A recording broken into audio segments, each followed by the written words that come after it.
कुंडली कवरते हरी विठ्ठल श्री ज्ञानदेव तुकाराम मंडळी या सर्व इकडे पंढरीनाथ भगवान या सर्व मंडळी इथं बसा या इकडे महाराज माणसं आपल्या गावाला आली जगद्गुरु तुकाराम महाराज की जय श्री महारुद्र हनुमान की जय छत्रपती शिवाजी महाराज की जय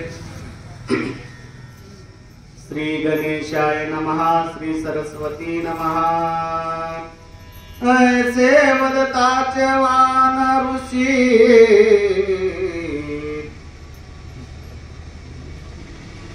तव प्रेमाश्रु वाहती नेत्रासी रोमांच दाटले अंगासी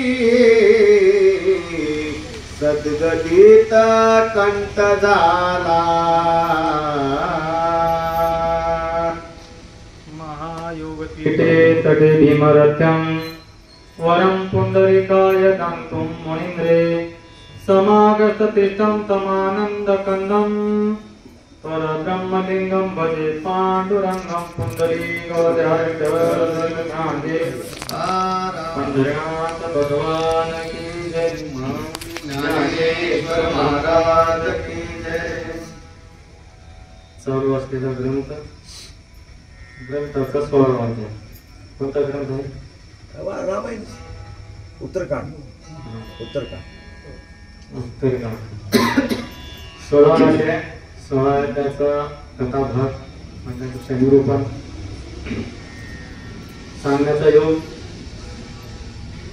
कथा गोड आहे आणि भावार्थ रामायण ऐकल्याच्या नंतर भावार्थ रामायणाचं स्पष्टीकरण आहे विस्तृत विश्लेषण आपण याला म्हणू अशा प्रकारचा प्रसंग या ठिकाणी आहे चौवन ऋषीचं दर्शन कोणाला झालं शत्रुघ्नाला आणि शत्रुघ्नाला चौवन ऋषीचं दर्शन झाल्यानंतर चौवन ऋषीची प्रतिक्रिया या ठिकाणी नोंदायला लागली आहे चौवन ऋषी म्हणायला लागले की या दिशेनं या रस्त्यानं जर भगवान परमात्मा आला असेल किंवा त्याचं दर्शन झालं तर माझं महत्भाग्य आहे का नाही माझं पुण्य फळाला येईल असं होईल किंवा मी माझे असणारे किती म्हणतो आपण कितीतरी कुळांचा उद्धार होऊन जाईल असा असणारा भाव त्या ठिकाणी व्यक्त व्हायला लागलेला आहे आणि व्यक्त होत असताना हे जे प्रगटीकरण करायला लागले तर शत्रुघ्नाच्या समोर करतायत शत्रुघ्न असणारा भगवान परमात्म्याचा बंधू असणार आहे आणि हे असणारा दोघांचा समन्वय आणि समन्वयाच्या नंतर प्रसंग असा आहे की जे असणारा कोणता घोडा श्यामकर्ण नावाचा घोडा आणि तो श्यामकर्ण नावाचा घोडा सोडलेला आहे आणि ते विश्वविजेता होऊन वापस यावं किंबहुना मी विश्वविजेता आहे असं प्रभू रामचंद्राला किंवा राजा दशरथाच्या मुलाला दाखवायचं होतं आणि ते दाखवण्यासाठी श्यामकर्ण नावाचा घोडा कोण अडवणार आणि जर कोणी अडवत असेल तर त्याच्यावर आपण विजय मिळवला पाहिजे आणि ते विजय मिळवण्याची जबाबदारी शत्रुघ्नाला दिली आहे ते करत करत येत असताना मार्गस्थ होत असताना चौवन ऋषी नावाचे ऋषी भेटले आणि त्या ऋषी सोबत असणारा प्रसंग त्या ठिकाणी आला चौवन ऋषी म्हणजे तुमच्या आमच्या लक्षात आला असेल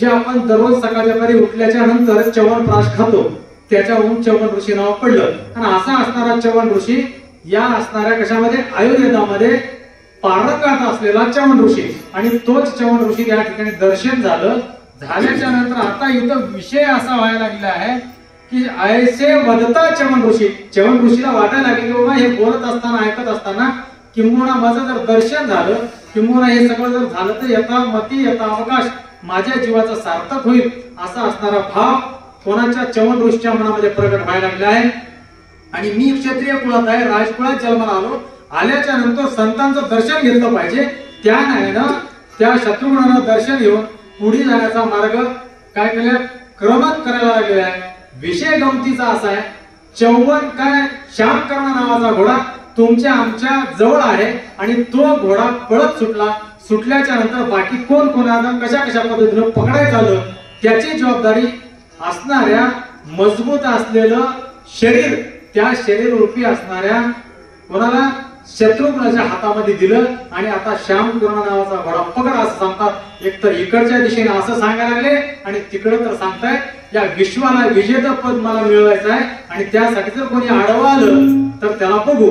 अशा पद्धतीच्या दोन्ही पद्धतीने त्या ठिकाणी सामना चालू आहे आणि जाता जाता च्यवन ऋषीची भेट झाली. पुढे चला.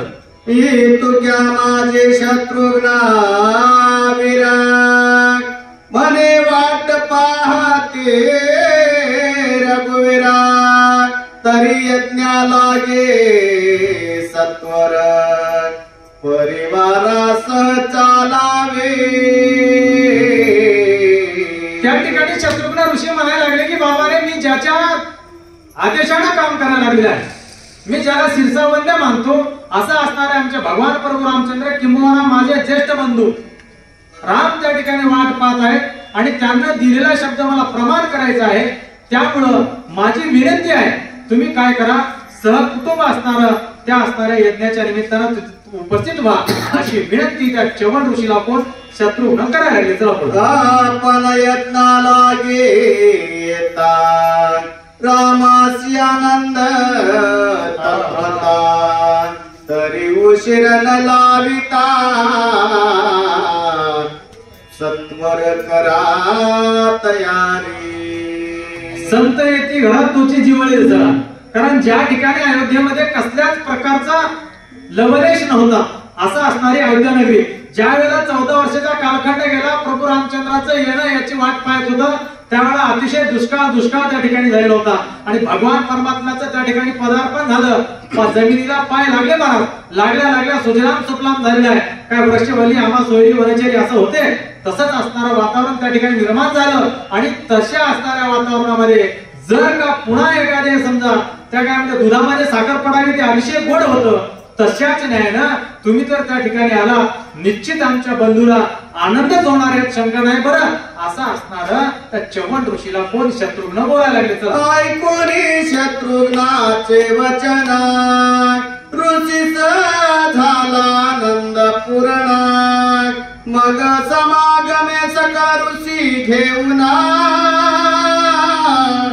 सिद्ध झाले जावया. अगदी आनंद झालेला आहे. दिलेला शब्द प्रमाण आहे. राजकुळामध्ये जन्माला आलेला व्यक्ती त्या ठिकाणी बोलायला लागलेला आहे. शत्रुघ्नजी त्या ठिकाणी बोलतायत. संतांच्या समोर असणारं संभाषण चालू आहे आणि संतांना वाटायला लागलं, ऋषींना वाटायला लागलं देवा असं असणारं जे कार्य आहे आणि त्या कार्यासाठी जर आपल्याला प्रत्यक्ष असणारा निरोप मिळतोय तर त्या निरोपासाठी जावं तर अगदी कसं जातात सगळं सज्ज होऊन जाऊ लागले. म्हणजे तिथं जसं जाता येते किंवा ज्या सायसानं आपण जावं तशाच पद्धतीने असणारं कोण च्यवन ऋषी त्या ठिकाणी निघतायत. सोबत असणारा त्यांचा ऋषींचा समुदाय देखील आहे.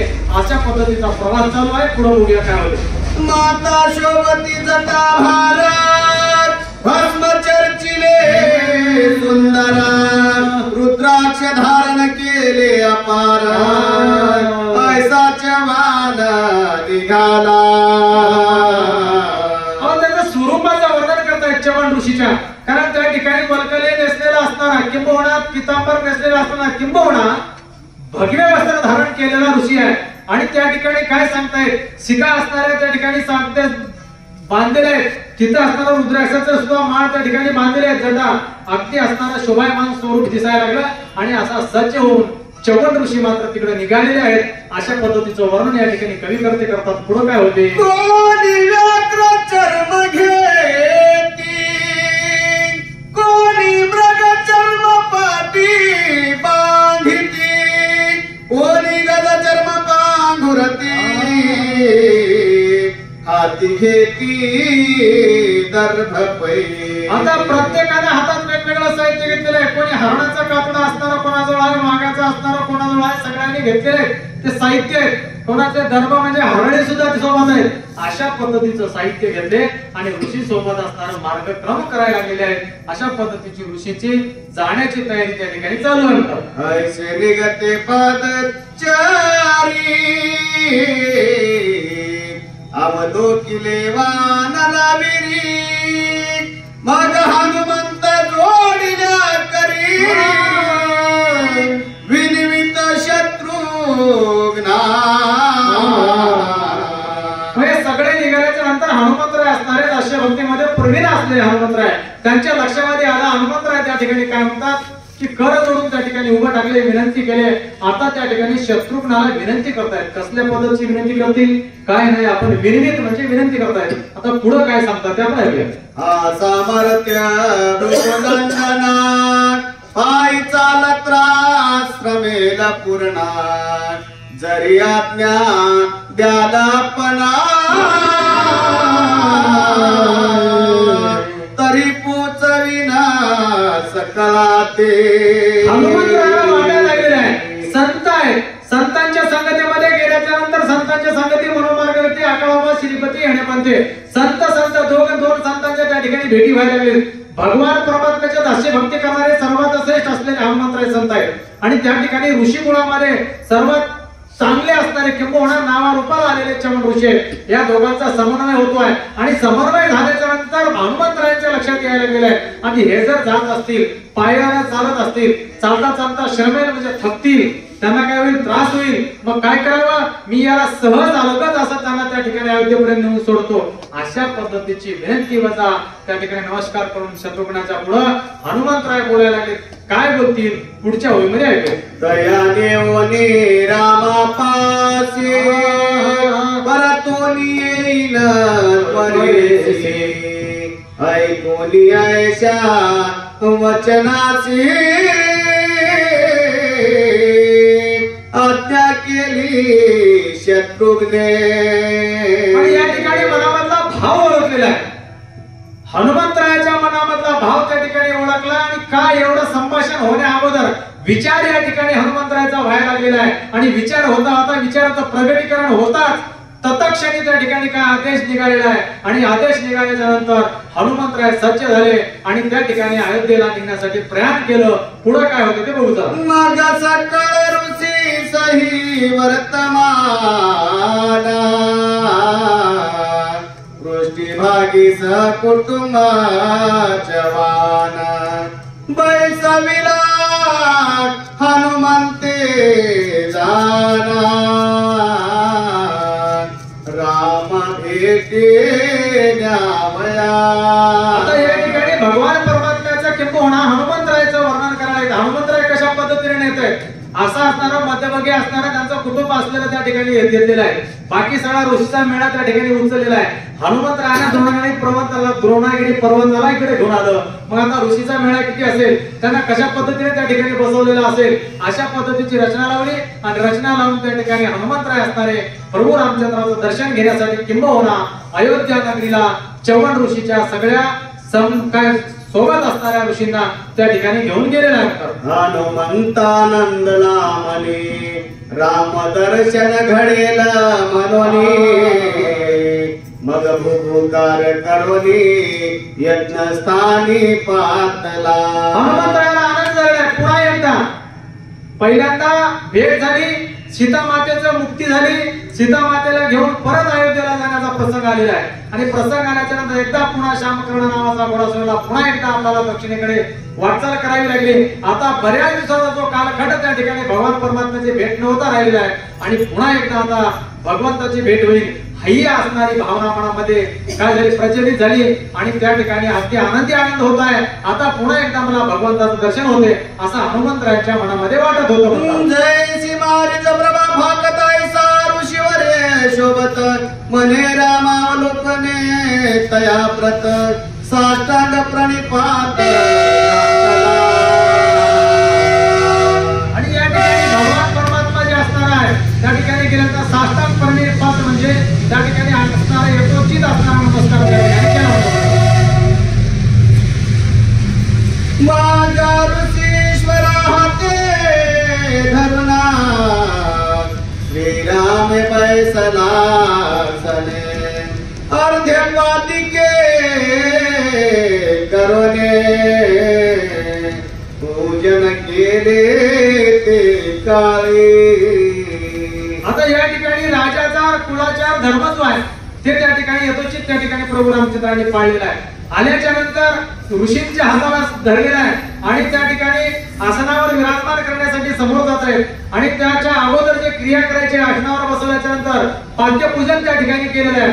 अगदी जसं आपण त्या ठिकाणी करतो आपल्या घरी संत आल्याच्या नंतर त्याच न्यायानं प्रभू रामचंद्र त्या ठिकाणी केलेला आहे आणि ते केलेला प्रसंग त्या ठिकाणी सगळे ऋषी पाहत आहेत आणि तुम्ही आम्ही या ठिकाणी ऐकत आणि या सगळ्या प्रसंगाचं जर योगदान असेल तर हनुमंतरायांनी त्या ठिकाणी आणून सोडलं आणि ते सुद्धा पाहत आहेत असा सगळ्यांचा समन्वय सगळ्यांच्या दृष्टीसमोर ते सगळं प्रकरण त्या ठिकाणी घडत आहे. माझा ऋषीश्वरा के हाती धरोनी श्रीरामे भैस विलासनी अर्धपातिके करोनी पूजन केले ते काळी मग करोनी मना उभा राहिला हस्त जोडुना मने तुमच्या गमने करुणा झालो पावना मी आज.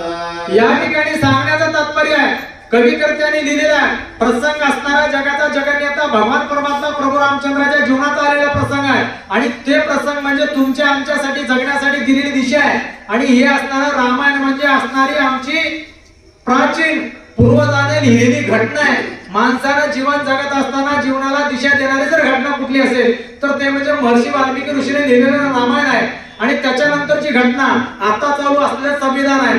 आताचं संविधान जेवढं महत्वाचं आहे त्याहीपेक्षा त्याच पटीत असणारं कितीतरी पटीनं असणारं त्या कालखंडामध्ये लिहिलेली ही घटना आहे आणि ही घटना जशी आहे तशाच न्यायानं महर्षी वाल्मिकीचे आदेश काय करतात मान्य करून प्रभू रामचंद्र त्या ठिकाणी आचरण त्या ठिकाणी करायला लागले.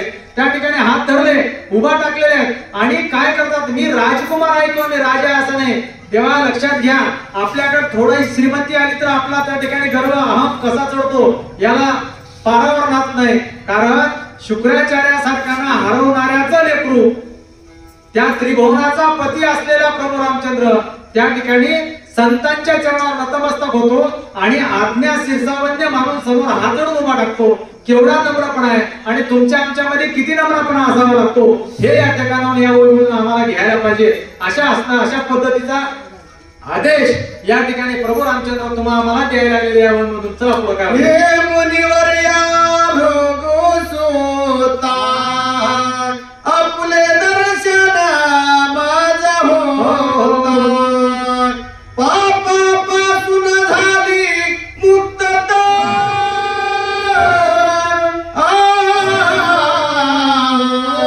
चित्त चिंता दुरावले. या ठिकाणी भगवंताला वाटायला गेले की देवा संतांच्या दर्शनानं असणारं माझं सगळं चित्त असणारं शुद्ध झालेलं आहे. चित्ताची मलिनता गेलेली आहे. लवलेश चित्तावर जे असणारा चढलेला होता थोडासा ते देखील निरसलेला आहे. कारण आता कसं आहे अवशेष शिल्लक राहिला नाही. माझ्या देहाची अवस्था कशी झाली आता काय आता कोठे धावे म्हणा हा तुमचे चरण देखील या भाग गेला सेने गेला अवकाश झाला आनंद अगदी आनंदी आनंद झालेला आहे. असं जीवाचं समाधान त्या ठिकाणी भगवान परमात्म्याच्या झालेला आहे किंवा प्रभू रामचंद्राला वाटायला गेलाय आणि तो आनंद त्या ठिकाणी साजरा करीत आहे. रवीचा होता उदय क्षणा माझी तमाला तमाचा लय अवघा सद्गुरु दर्शने जाय सकला ज्ञान उठा उठे. आता या ठिकाणी भृगुसुत असणारे पण चवन ऋषी आहेत आणि ते भृगूचे चिरंजीव असणारे चवन ऋषीचं दर्शन झाल्याच्या नंतर प्रभू रामचंद्राच्या जीवनामध्ये अनेक संत आलेले आहेत महाराज. आपल्याला